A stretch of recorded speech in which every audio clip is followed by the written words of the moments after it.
शिक्षा, मांगे ना कोई भिक्षा। अरे हम जीव दया भारत बस करती ये ही काम है।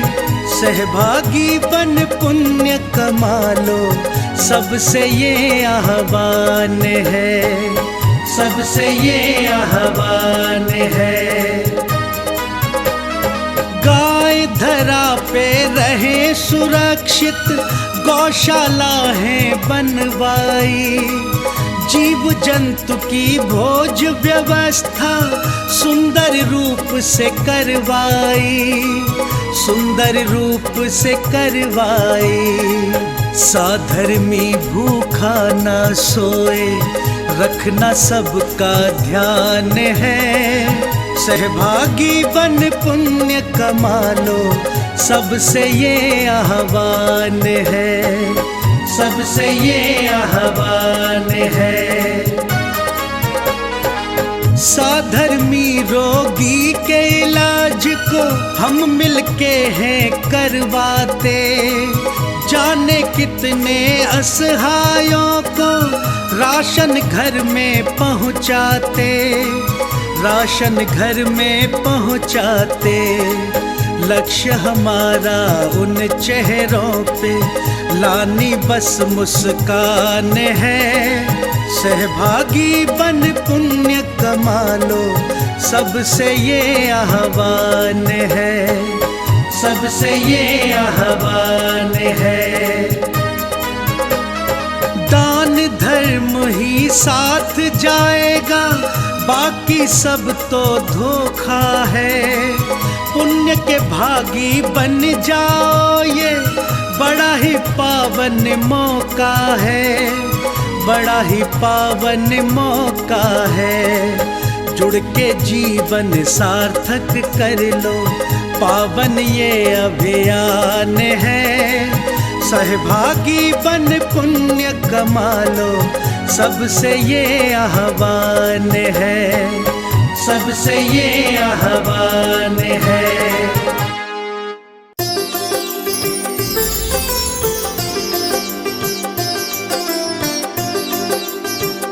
जहाँ पर भगवान पार्श्वनाथ का जिस भव में जन्म हुआ है,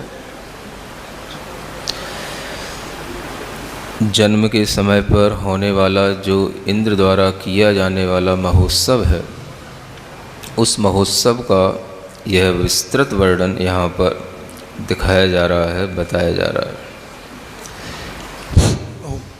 जब सुमेरु पर्वत के ऊपर इस महोत्सव के साथ में भगवान जिनेंद्र बालक को ले जाया जाता है, तो यह भी एक बहुत बड़ी बात होती है कि सुमेरु पर्वत जो विश्व का पूरे 3 लोक का सबसे बड़ा, सबसे श्रेष्ठ पर्वत माना जाता है, उसी पर्वत के ऊपर जिनेंद्र भगवान को बिठाया जाता है, उस जिन बालक को बिठाया जाता है।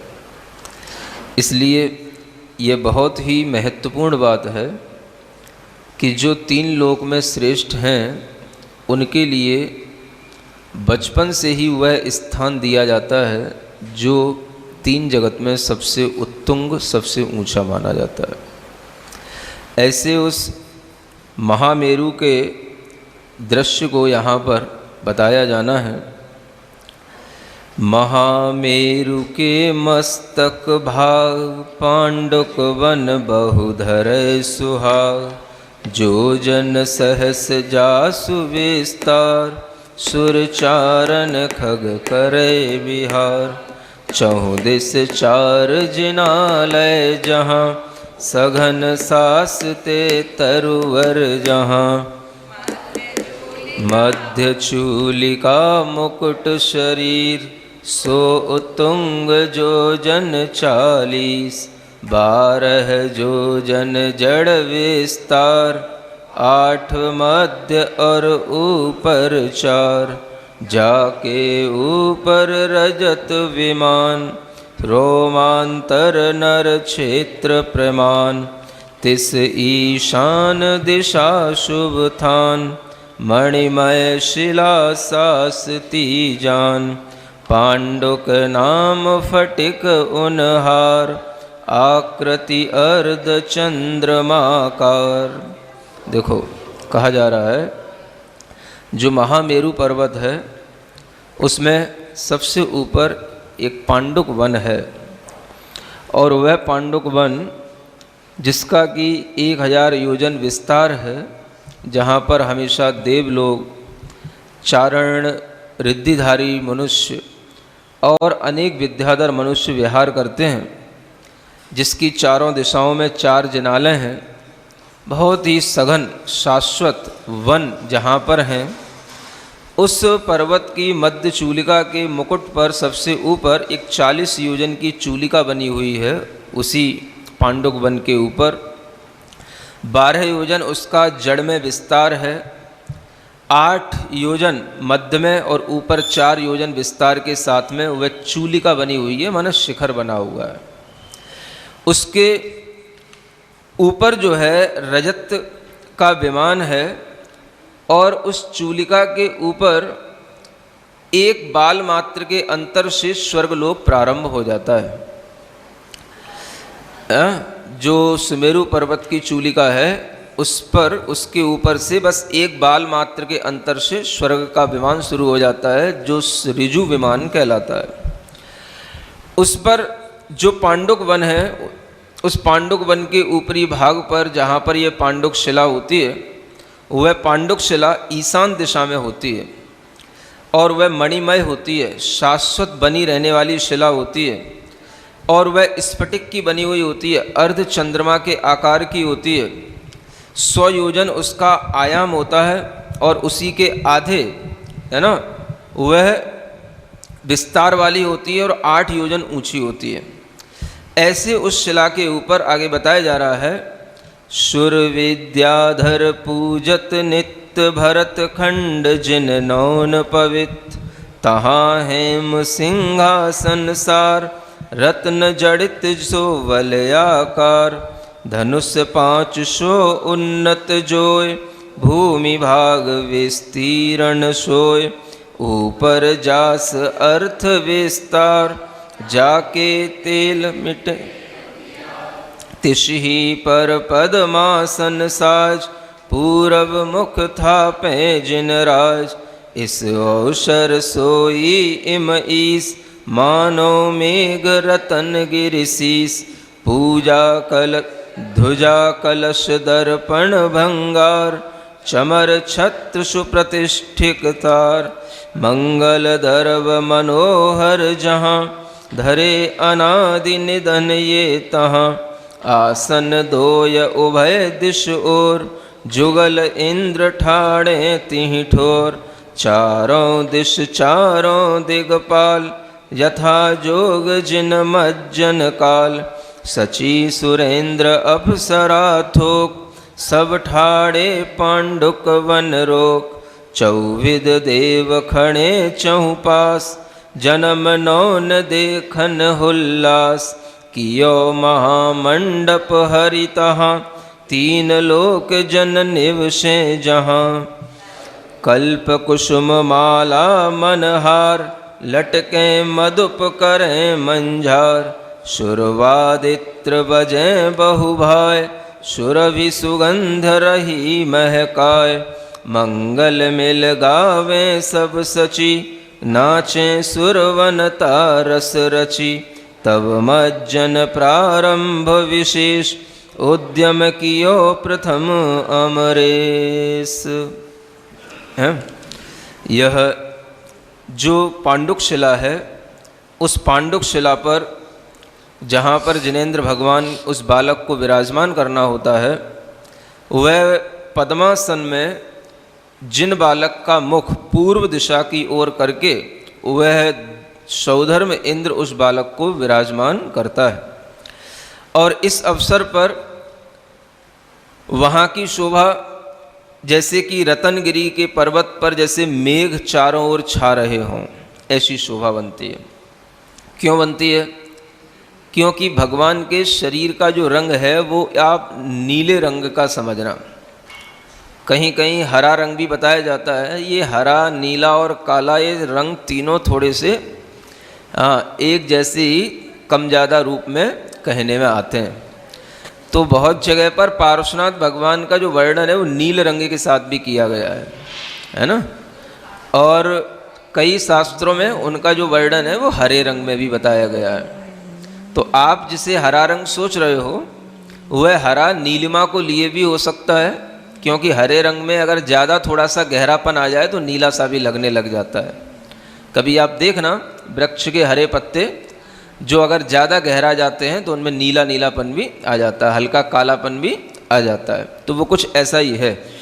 तो इस अवसर पर ऐसी शोभा बन रही है कि वो तो नीले रंग के, हल्के से काले रंग के, है ना, वह भगवान का शरीर है। और जो पर्वत है वह, है ना, सिंहासन है, वह सब स्फटिक का बना हुआ है। चारों ओर जो कुछ भी है वह स्वर्ण रजित स्वर्णमय सिंहासन है। सिंहासन के वो शिला है जो स्फटिक की है, उसके ऊपर जो सिंहासन है वो स्वर्ण का सिंहासन होता है। तो इस तरह की यह एक शोभा बनती है। और वहाँ पर बताया जा रहा है कि जो अष्टमंगल द्रव्य होते हैं वो हमेशा रखे रहते हैं, शाश्वत रहते हैं उस वेदिका पर, मतलब पांडुक शिला के आगे। जहाँ पर भी जिनेंद्र भगवान की प्रतिमा भी विराजमान होती है, उन वेदियों के समक्ष भी हमेशा अष्टमंगल द्रव्य रखे रहते हैं। वो अष्टमंगल द्रव्य यही होते हैं जो यहाँ बताए गए हैं। ध्वजा होती है, कलश होता है, दर्पण होता है, भृंगार होता है, चमर, छत्र, सुप्रतिष्ठिक, और यह सुप्रतिष्ठ का मतलब साथिया, है ना, और तार का मतलब ये पंखा। ऐसे ये अष्टमंगल द्रव्य होते हैं, इनको आप ध्यान में रख सकते हैं। ये अनादि निधन है, वो वहाँ पे बने हुए रहते हैं। द्रव्य भी ये अनादि निधन है, जैसे सुमेरु पर्वत अनादि निधन है, पांडुक वन, पांडुक शिला, वहाँ पर बने हुए जिनालय, सब ये अकृत्रिम है। अकृत्रिम का मतलब ये होता है जो किसी के द्वारा बनाए हुए नहीं है, अनादि निधन है ये। कभी इनका अंत नहीं होगा, कभी किसी ने इनको बनाया नहीं, ऐसी शाश्वत चीज़ें हैं। तो ऐसे वहाँ पर आसन जो होता है, उस आसन के दोनों ओर युगल इंद्र हाथ जोड़ करके खड़े होते हैं। जहाँ भगवान को विराजमान करते हैं उनके आसन के दोनों ओर चारों दिशाओं में 4 दिक्पाल खड़े होते हैं। और सची है, सुरेंद्र है, तमाम अप्सराएं हैं, ये सब पांडुक वन को रोक करके खड़े होते हैं, है ना। चारों प्रकार के देव भी वहीं चारों ओर आसपास खड़े रहते हैं और बड़े उल्लास के साथ में इस दृश्य को देखने के लिए आतुर रहते हैं। अब उस समय पर बहुत सारे देव वहाँ पर अनेक तरह के वादित्र बजाते हैं, सुगंधी फैलती है, मंगल गान होता है। चारों ओर देव जो वनिताएं हैं, देवियाँ, वह नृत्य करती हैं और अपने अपने रस में सब कोई रचा पचा रहता है। इस तरह का वह जो वातावरण है वह प्रारंभ होता है भगवान के जन्म का, जिसको जन्म के स्नान का, उसको यहाँ पर मज्जन कहा गया है ना। मज्जन माने हाँ, एक तरह से भगवान के लिए स्नान करने का ही नाम यहाँ पर मज्जन कहा गया है। तहाँ कुबेर रतन खची रखी पेड़ का पंत, मेरु शिखर शो सोहिए चीरो दधि पर जंत, शुर श्रेणी सोपान पे पंचम सागर जाय, भरलाई कंचन कलश वदन, चंदन चर्चित काय, जो जन एक प्रमाण मुख, वसु जो जन गंभीर, यह मर्यादा कलश की जिन शासन में वीर। मुकत माल मंडित लसे कंचन कलश महंत, नव बनिता के उरज यो अति शोभावंत। अब यहाँ कहते हैं कि देखो, आप भगवान के जन्म महोत्सव की, कल्याणक की महिमा इसी से पहचान सकते हो कि जहाँ पर कुबेर जैसे तो लोग खड़े हों रत्नों की वर्षा करने के लिए, है ना। क्या कहा जा रहा है? हाँ, कुबेर जैसे लोग तो रत्नों की वर्षा करने के लिए खड़े हों, और जहाँ पर मेरु शिखर तक क्षीरोदधि से लेकर के मेरु शिखर तक जहाँ पर देवताओं की लाइनें लगी हों। मतलब जो जल भी लाया जा रहा है वो जम्बू द्वीप में नहीं है, लवण समुद्र में नहीं है, वो जल कहाँ से आ रहा है? क्षीरोदधि सागर का जल आ रहा है ना। तो वह इतनी लंबी, जहाँ पर देव लोग उस जल को ला रहे हों, देवों की श्रेणी लगी हो, है ना, लाइन बनी हो बिल्कुल सोपान नशैनी की तरह, पंचम सागर माना जाता है वो, पांचवा सागर है ना। पहला समुद्र तो लवण समुद्र है, ऐसे और 4 क्रॉस करने के बाद में तब पांचवा सागर आएगा, उसका नाम है क्षीर सागर। तो ऐसा, अब उसमें जो कलश लाया जाता है वो 1 योजन का, तो वह कलश का मुख बड़ा होता है, 1 योजन फैलाव का होता है। समझ आ रहा है? अब आप क्या समझेंगे कितना बड़ा कलश है। अब विक्रिया शक्ति से हर चीज संभव है, और इस तरह के कलश वो ही पकड़ सकता है जिसके पास में विक्रिया शक्ति हो। मनुष्य के पास बस की नहीं है ऐसे कलश पकड़ना, है ना। हाँ, 1 योजन कम से कम भी माना जाए तो 12 किलोमीटर का कलश हो गया मुख, उसका विस्तार है। हाँ, और 8 योजन गंभीर है, माने गहरा है वो, 8 योजन है, 12 8 96 96 किलोमीटर गहरा, इतना बड़ा वह कलश है। अब क्या पकड़ोगे तुम उसको अपने हाथ में? समझ आ रहा है? उसमें क्षीर सागर का जल है, इतना भारी कलश, और नया नया उत्पन्न हुआ कल का बेटा है वो बालक है ना। अब आप समझो कि ये सब जो महिमा है ना, वो है महिमा आपके लिए तभी समझ में आ सकती है जब आपको कुछ लोकोत्तर चीजों पर विश्वास हो, है ना। इस दुनिया से हटकर के भी किसी दूसरी दुनिया की चीजों पर विश्वास हो, तो ही आपको चीजें समझ में आ सकती हैं। जिन्हें देवों पर विश्वास नहीं, देवों की शक्ति पर विश्वास नहीं, जिन्हें देवों की विक्रिया पर विश्वास नहीं, सुमेरु आदि पर्वतों पर विश्वास नहीं, कहाँ क्षीर सागर है जिनने कभी विश्वास में लाया नहीं, तो उन्हें ये कोई चीज़ विश्वास में आ नहीं सकती है। समझ आ रहा है? हाँ, अब ये देखो बहुत बड़ी चीज़ हो गई। 1 योजन का मुख है, 8 योजन गहरा है, और वह जो है अगर इस तरह से कोई कलशा है तो उस कलशा की इतनी मर्यादा लिए हुए वह कोई भी सौधर्म में इंद्र जो है उस कलश को हाथ में लेकर के वह उस बालक के ऊपर उस जल से उनका सिंचन करता है, अभिषेक करता है। समझ आ रहा है? सौधर्म इंद्र जहाँ पर आगे रह रहा हो, खड़ा हो, तो उस दृश्य की महिमा तो अपने आप बन ही जाती है। अब ऐसा वह जो यह लोकोत्तर दृश्य है, इस दृश्य से अगर हमारे अंदर ये विश्वास बनता है कि इस तरह से जिन बालक की महिमा होती है, तो ही हम जो है इस जन्म कल्याणक को समझ पाते हैं, या जन्म कल्याणक का कोई महत्व समझ पाते हैं, है ना। अब जो किलोमीटर है वो सब तो अपने नापने के लिए है, जिनके पास विक्रिया शक्ति है वो तो जम्बू द्वीप को भी हिलाने की क्षमता रखते हैं। समझ आ रहा है? नया नया द्वीप और सागर भी बनाने की क्षमता रखते हैं, पूरे सागर को भी एक जगह से उड़ेल करके दूसरी जगह उठाने की क्षमता रखते हैं। तो ये शक्तियों का जब हमें ज्ञान होएगा तो हमें लगेगा कि ये किलोमीटर में चलने वाली चीज़ें कोई बहुत बड़ी चीज़ें नहीं है ना। अब ये तो चलो 2 और 8 किलोमीटर 8 योजनों की बात हो गई। उनके जो विमान होते हैं वही संख्यातों योजनों के होते हैं, किसी किसी के असंख्यात योजनों के होते हैं। अब असंख्यातों किलोमीटरों के विमान होंगे, आपके विश्वास में कैसे आएगा? समझ आ रहा है? तो कहीं ना कहीं हमें अपनी बुद्धि को बढ़ाना पड़ेगा, विस्तार देना पड़ेगा, और हम जो संकुचित होकर के सोचे बैठे हैं उसे हमें श्रद्धा से उसको बढ़ाना पड़ेगा। माने बुद्धि को भी जो है ना थोड़ी सी इलास्टिसिटी दी जाए तो श्रद्धा के साथ दी जाए, ज्ञान के साथ नहीं दी जा सकती है। क्या समझ आ रहा है ना? मतलब बुद्धि का जो एक्सपेंशन होगा वो श्रद्धा के ही साथ हो सकता है। अब आपको ज्ञान बढ़ाना है, ज्ञान बढ़ाना है, तो ज्ञान आप कितना ही बढ़ाने की कोशिश करो वो कितना बढ़ेगा? अगर आपकी श्रद्धा बढ़ेगी तो ज्ञान बढ़ गया।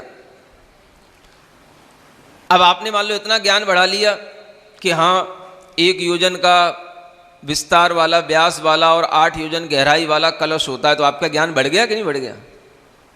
अब मान लो वो चीज़ आपके ज्ञान में नहीं समा रही है तो आपका ज्ञान छोटा है, हम क्या करें उसमें? छोटा क्यों है? तो आपकी श्रद्धा छोटी है, आपकी श्रद्धा में बातें बैठ नहीं रही हैं, तो आपकी श्रद्धा कमज़ोर है, इसलिए आपका ज्ञान भी छोटा है। बस, तो आप अपने ज्ञान का विस्तार बढ़ाओ, श्रद्धा बढ़ाओ, बहुत बड़ा बड़ा ज्ञान हो जाएगा। असंख्यात और अनंत से नीचे कोई बात ही नहीं होती यहाँ पे, समझ आ रहा है? हाँ, संख्यात तो मनुष्य होते हैं, देवता असंख्यात होते हैं, इसलिए जो यहाँ पर लोकोत्तर महापुरुष होते हैं वो सब देवताओं के संपर्क में आ जाते हैं। मनुष्य करेगा क्या उनके लिए? कितना सा जलसा मनाएगा, हल्ला तो तमाम करेगा, होता जाता उससे कुछ है नहीं है, है ना? तो मनुष्य के बस की ये कोई चीज़ नहीं है, ये लोकोत्तर महापुरुष हैं, इसलिए इनकी सेवा बचपन से ही, जन्म के समय से ही इंद्र हाथ में ले लेता है, सब जिम्मेदारी सब मैं ही करूँगा, आपको कुछ नहीं करना है ना? तो इतना ज़्यादा जिस बालक का पुण्य हो, हम उस पुण्य को भी अगर विश्वास में लाएंगे तो हमें समझ में आएगा कि इस पुण्य के कारण से ही हम उन बालक को तीर्थंकर के रूप में स्वीकार करते हैं। ये अतिशय कोई कल्पित नहीं है, ये सब वास्तविकता में होते हैं। कल्पना तो हमें तब माननी पड़ती है हमारी श्रद्धा इस बात को स्वीकार करने के लिए तैयार नहीं होती है ना?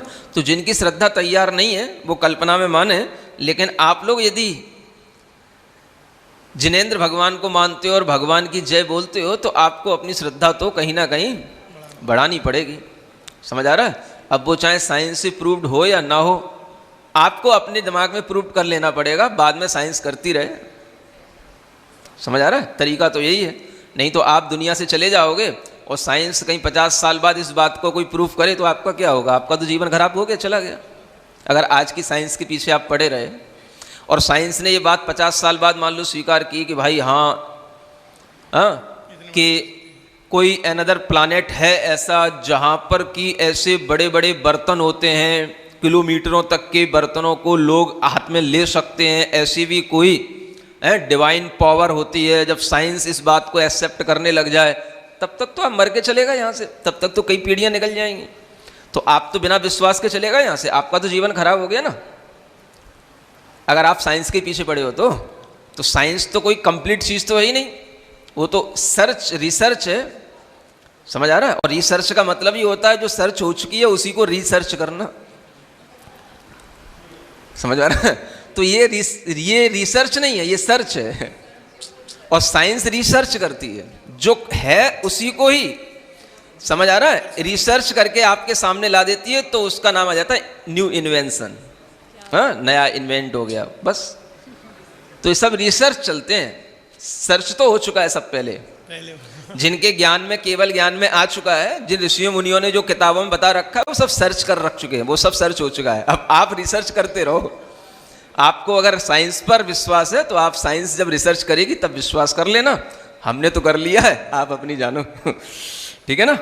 तो बोलो पार्श्वनाथ भगवान की मंगल भवन अमंगल हारी, पारशनाथ जगत हितकारी, सुख संपत सब ही घर आवे, पारस कथा भविक जो गावे, सहस भुजा सुरपति तब करी, भूषण भूषित शोभा भरी, इस अवसर हरि सोहें, भूषणांग सुर तरुवर जेम, कलश हाथ हरि लीने जाम, बाजनांग सम शोभाताम, 3 बार कीनो जयकार, कलशोधरण मंत्र उच्चार, यही विधि सिर साधर्म ईस, डाले कलश स्वामी के शीस, तब सब इंद्र कियो जिन न्योन, अतुल उछाव बढ़ायो जग ज्योन, महाधार जिन मस्तक डरी, मानो नभ गंगा अवतरी, मुदित असंख अमर गण तबे, जय जयकार कियो मिली सबे, उपजो अति कोलाहल सार, 10 दीदी बधिर भई तीवार, भयो असम अवसर ही भाई, वचन द्वार वर्ण नहीं जाए। जाधारा सो गिरी शिखर खंड खंड हो जाए। सोधार ये दोहा है। सहस्त्र भुजा, इंद्र ने कितनी भुजाएं बना ली, समझ आ रहा है। अब ये तो उसके पास शक्ति देखो आप। उस समय पर जो वह इंद्र हजारों भुजाएं बना करके शोभायमान हो रहा है, अब वो सब भुजाएं सब पर बाजू बंद और सब पर जो है ना मणियाँ और रतन लटक रहे हैं, सब चमक रही हैं। एक व्यक्ति है और हजार उसकी भुजाएं हैं।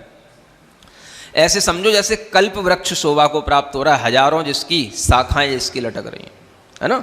तो वही यहाँ कहा जा रहा है कि ऐसा लग रहा है कि जैसे भूषणांग जाति के जो कल्प वृक्ष होते हैं वो तो इंद्र की शोभा हो गई, है ना, क्योंकि उन कल्प वृक्षों पर भी ऐसे ही भूषण लटकते रहते हैं, आभूषण। और जब वो अपने हाथ में वो बर्तन लेता है इतना बड़ा, तो ये समझ लो कि भाजनांग जाति का भी कल्प वृक्ष वहाँ आकर के खड़ा हो गया हो।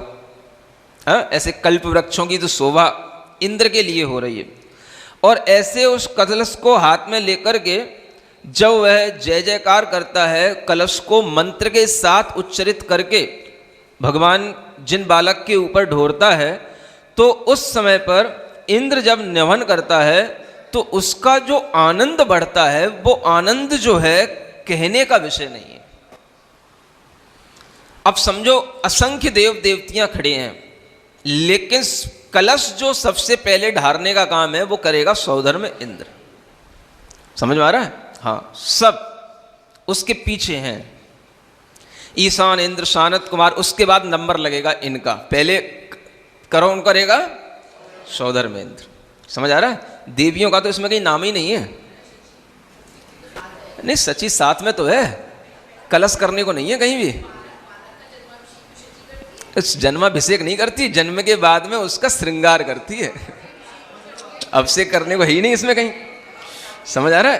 तब सब इंद्र कियो जिन नौन, उसके बाद में सब इंद्र मिलकर के नवन कर रहे हैं, इंद्र कर रहे हैं। समझ आ रहा है? सामान्य देवों का भी नंबर नहीं आता, इंद्र ही इतने होते हैं। बस वो इंद्र करेंगे और सौधर्म इंद्र करेगा, है ना। मुख्य मुख्य पात्र ये कहलाते हैं। देवियों का कहीं नंबर नहीं है भगवान का अभिषेक करने में, लेकिन बाद में जब श्रृंगार किया जाएगा बालक का तो देवियां करेंगी, ये बात अलग है। समझ आ रहा है? तो ऐसी जो महाधारा इतने बड़े कलश से उत्पन्न होती है, वो जिनेंद्र भगवान के उस बालक के मस्तक पर गिरती है। ऐसा लगता है जैसे आकाश गंगा, इसी का नाम है। आकाश गंगा शब्द सुना है ना? आकाश से गंगा आ रही है ना। तो अब इतने बड़े बर्तन से कोई भी जब धारा आएगी तो गंगा की धारा से और क्या इतनी बड़ी होगी?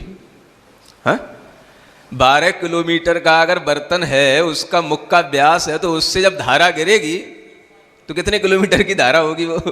तो आकाश गंगा तो अपने आप हो ही गई। तो ऐसी वह आकाश गंगा बड़ा अपने मन को मुदित करने वाली असंख्यात अमर गण उस समय पर जय जयकार करते हुए जो कोलाहल करते हैं, चारों और दसों दिशाओं में जो जय जयकार की ध्वनि आती है देवों के माध्यम से। आप समझो असंख्यात लोग एक साथ जय जयकार करेंगे, आकाश में क्या होगा? समझ आ रहा है ना? ऐसा जो वातावरण है, वह वातावरण, वह अवसर अद्भुत होता है। उसका वर्णन कितने ही तरीके से किया जाए, असमर्थ है कवि उसका पूर्ण वर्णन करने में, है ना। उसके लिए अब आगे कहते हैं, जाधारा सो गिरी शिखर खंड खंड हो जाए, शोधारा जिन देह पे फूल कली समझाए। अप्रमाण वीरज घनी तीर्थंकर प्रभु होए, ताते तिनकी शक्ति को उपमा लगे न कोय। नील वरण प्रभु देह धर कलश नीर छविए, नीलाचल सिर हेम के बादल बरसे जेम।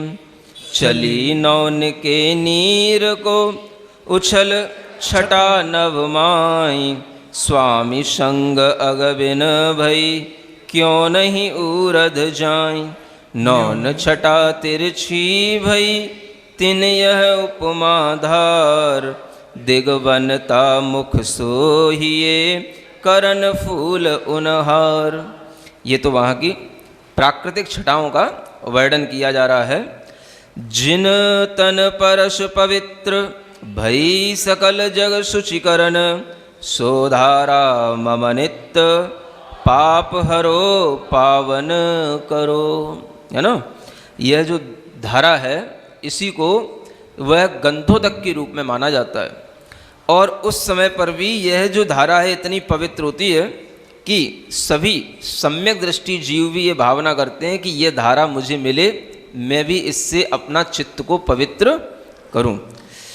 यो सुरेंद्र मज्जन विधि ठान, फिर कीनो गंधोदक नान, विनय विस्तरी शांति पाठ पढ़ी पूजा करी। अच्छा, शक्र शची सूर्य आनंद भरे, यथा योग सब कारज करे, पर दक्षिण नीनो बहु भाई, बारंबार नहीं सिरनाय। इस तरह से यह गंधोदक स्नान हुआ, जल लेकर के विनय करके। समझ आ रहा है? देखो अभी कोई केवल ज्ञान नहीं हो गया, अभी कोई दीक्षा नहीं ले ली है, अभी वो बालक है, फिर भी उस बालक का अभी यह गंधोदक इतना पूज्य है कि वह सम्यक दृष्टि सौधर्म इंद्र है, वह उस बालक के इस गंधोदक को विनय करके अपने मस्तक पर लगाता है, शांति पाठ करता है, पूजा करता है। वह देव और सची आनंद से भर करके जितने भी योग्य कार्य होते हैं उस बालक के साथ में सब करते हैं। समझ आ रहा है?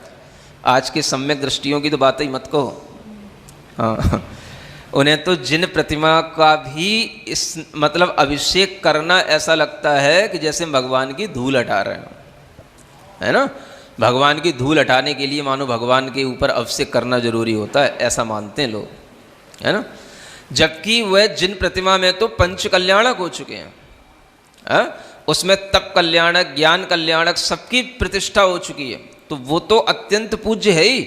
लेकिन जब ये बालक गृहस्थ अवस्था में है तो आज के सम्यक दृष्टि अगर वहाँ मान लो हो भगवान के जन्म के समय, तो ऐसे सम्यक दृष्टि तो वहाँ पर कोई उत्सव करे ही ना।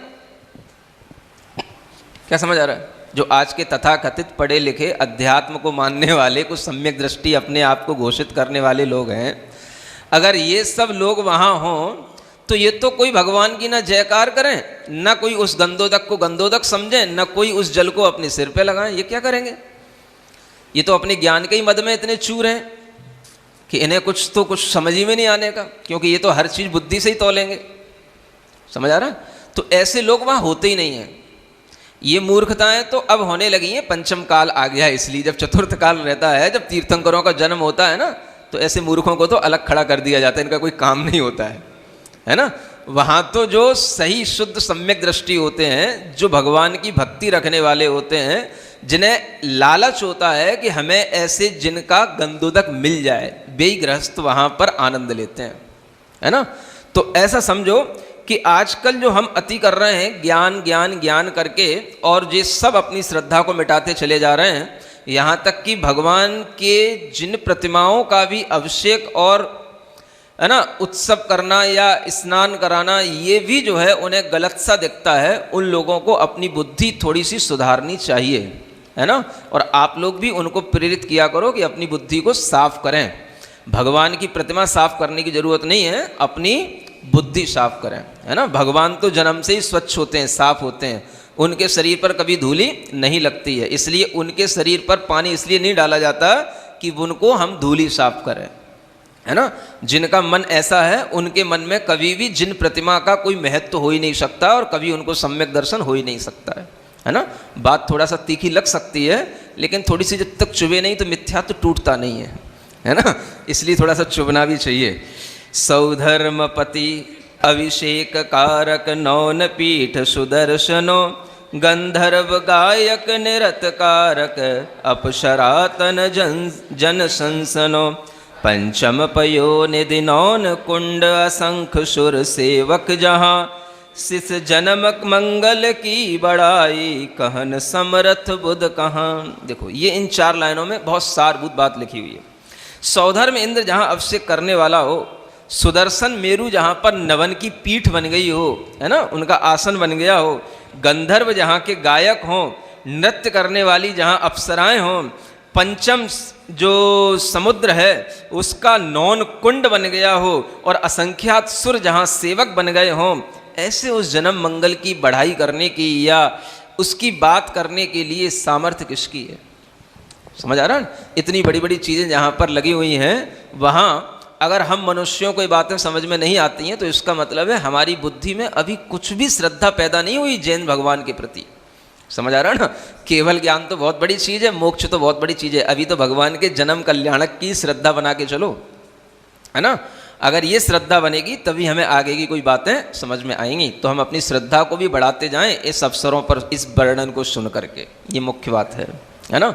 ऐसा मंगल भवन अमंगल हारी, पारसनाथ जगत हितकारी, सुख संपत सब ही घर आवे, पारस कथा भविक जो गावे, तब इंद्र निलागे तुझ जन्म नौन विधि पूर्ण भई, सकल सुरासुर देव निठई, अब इंद्राणी जिनवर अंग, निर्जल कियो वसन, निर्मल कियो वसन शुचि संग। कुमकुम आदि लेपन बहुलिए, प्रभु के देह विलेपन किए, ई शोभा इस अवसर मांझ, की धो नीलगिरी भूल सांझ। और श्रृंगार सकल सह की, त्रिलोकनाथ के दियो, मणिमय मुकुट सची सिर धर्यो, चूड़ामणि माथे विस्तर्यो, लोचन अंजन दियो अनूप, सहज स्वामी द्रग अंजित रूप, मणिकुंडल कानन विस्तरें, किधौ चंद्र सूरज अवतरें। कंठिका मोतीहार, मुक्ति रमणि झूलाओ निहार, भुजभूषण भूषित भुजगरी, कटक मुद्रिका शोभित खरे। कटिभूषण कीनो कटिथान, मणिमय क्षुद्र घंटिका जान, पगनेवर पहराए सार, जिनमें रत्न झलक झंकार। यह श्रृंगार किया गया है ना? जो स्वयं स्वभाव से ही सुंदर हैं उनका क्या श्रृंगार से सुंदरता आएगी? श्रृंगार ही उनको पाकर के सुंदर लगेगा। नहीं समझ आया? कुछ लोग ऐसे होते हैं जिन्हें कुछ पहनाया जाए तो अच्छे लगते हैं, लेकिन कुछ लोग ऐसे भी सुंदर होते हैं जो कुछ भी पहन लेते हैं तो वो चीज़ सुंदर लगने लग जाती है। समझ आ रहा है? तो ये वो लोग हैं। अब इनके लिए क्या श्रृंगार किया जाएगा? लेकिन फिर भी श्रृंगार का यह कार्य प्रारंभ होता है, त्रिलोकी नाथ के ऊपर तिलक लगाया जाता है, बालक के ऊपर, है ना?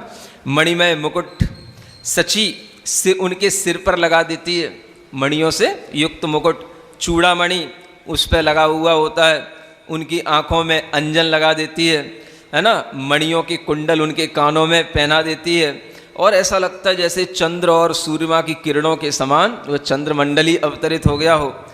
कंठ में कंठिका पहना देती है, मोती का हार, है ना, जिसमें अनेक तरह की मुक्ताएं झूल रही हैं, और भुजाओं में भूषणों से आभूषणों से युक्त वे भुजाएं कर देती है। कटक में मुद्रिका लगा देती है, और कटी में माने कमर पर भी वो क्या बोलते करधनी वो बांध देती है, जिसमें मणि में झुनझुन झुनझुन की आवाज़ें आती हैं, क्षुद्रिका कटी, और पैरों में भी नेवर पहना देती है। इस तरह के तरह के रतन और मणियों से युक्त वह आभूषणों से बालक को सुंदर करके वह अंग अंग आभरण जुत यह उपमाति काल, सुर तन्मय प्रभु सोई ये भूषण भूषित डाल, है ना? ऐसा लगता है कि जैसे कोई कल्प वृक्ष ही अपने आभूषणों वाली भुजाओं से संयुक्त होकर के सुशोभित हो रहा हो।